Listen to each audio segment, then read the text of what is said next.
Progress. The definition of progress is advancement or progression, but there are different views on what progress looks like. Before this trip, I never really thought about what progress was. To me, it just seemed to be moving forward and building new things and advancing technology.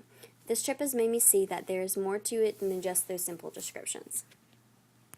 In Christchurch, the first place that we visited, we learned that they had a very bad record with earthquakes, having many per year. Much of Christchurch was destroyed in a recent earthquake, but they did not let that stop them from progressing forward with their city.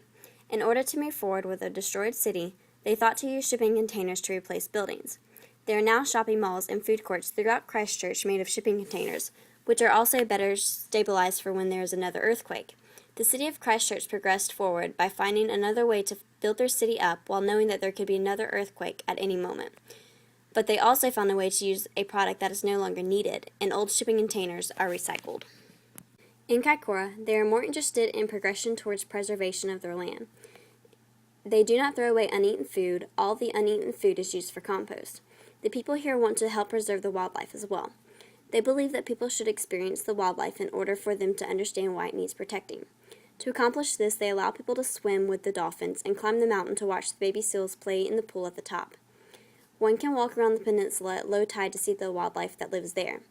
Also, the local Maori give tours to tell the history of the Maori and of Kaikoura. They tell people of the importance of certain plants that are becoming scarce. Kaikoura uses education experience as a means towards progress. The farmers of New Zealand have progressed because of the 10-year review. They went from leasing their land and being told what they could and could not grow to owning their land and being able to choose what they wanted to grow. New knowledge has also helped them advance in the way that they farm, giving them better and more efficient ways of doing things. In the Fiordlands, progress is seen in the hydroelectric plant and also in their education centers and camps.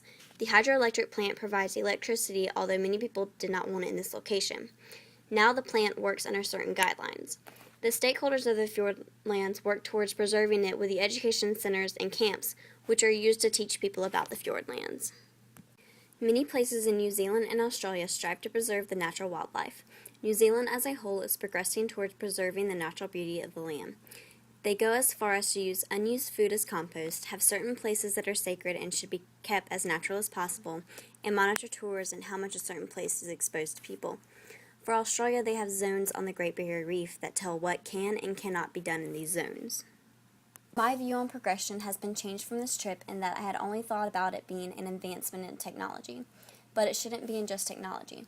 It should be in ourselves and the land around us, and I believe that we should put more of a focus in progression in the land instead of technology. For with technology, there will always be something better to build, but the world around us is disappearing, and I think it needs to be preserved. All of the pretty things around us are vanishing, the animals and plants are going extinct, and only a few people seem to fight for its preservation. Now, instead of not really thinking about what progression is, I believe progression is saving the wildlife and nature around us.